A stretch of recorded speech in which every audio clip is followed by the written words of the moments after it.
Rabbit fish അഥവാ spine foods. അതുപോലെ തന്നെ ഈ മീൻ വേറൊരു പേരിലും അറിയപ്പെടാറുണ്ട് ഷാഫി. പിന്നെ നാട്ടിൽ ഈ മീനെ വിളിക്കുന്ന പേര് കല്ലടു എന്നാണ് എനിക്ക് തോന്നുന്നു. അറിയാവുന്നവരൊന്ന് കമന്റ് ചെയ്ത് തരാം ഇതിന്റെ പേരെന്നാ, ശരിക്കുള്ള പേരെന്താന്ന്. ഏതാണ്ട് 29ഓളം സ്പീഷീസ് തന്നെ ഈ ഫിഷ് ഉണ്ട് കേട്ടോ. അതുപോലെ തന്നെ മാർക്കറ്റിൽ 20 ദിർഹംസ് മുതൽ 100 ദിർഹംസ് വരെ ഈ ഫിഷിന് വില വരാറുണ്ട് കേട്ടോ. അത് മെയിനായിട്ടും ക്വാളിറ്റിക്ക് അനുസരിച്ചാട്ടോ ഈ ഫിഷിന്റെ വില വരാറ്. ഫിഷ് തന്നെ ഫസ്റ്റ് ക്വാളിറ്റി ഉണ്ട്, സെക്കൻഡ് ക്വാളിറ്റി ഉണ്ട് കേട്ടോ. ഫിഷിന്റെ ക്വാളിറ്റിക്ക് അനുസരിച്ച് അതിന്റെ ടേസ്റ്റിനും വ്യത്യാസം ഉണ്ട് കേട്ടോ. കൂടുതലായിട്ടും മാർക്കറ്റിൽ കണ്ടുവരുന്നത് വെളുത്ത ഷാഫിയും കറുത്ത ഷാഫിയാണ് കേട്ടോ.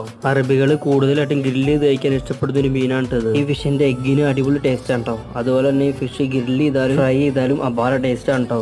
വളരെ ഫേമസ് ആയിട്ടുള്ള ബാങ്കൂങ് എന്ന് പറഞ്ഞ ഡിഷ് പ്രിപ്പയർ ചെയ്യാനും ഈ ഫിഷ് ഉപയോഗിക്കാറുണ്ട് കേട്ടോ. റാബിറ്റ് ഫിഷ് കൂടുതലായിട്ടും കാണപ്പെടുന്നത് ഇൻഡോ പസഫിക് ആഴം കുറഞ്ഞ സമുദ്രങ്ങളിലാണ് കേട്ടോ. ഈ ഫിഷിന്റെ ഡീറ്റെയിൽഡ് വീഡിയോ വേണമെന്നുള്ളവരൊന്ന് കമന്റ് ചെയ്ത് തരാം കേട്ടോ.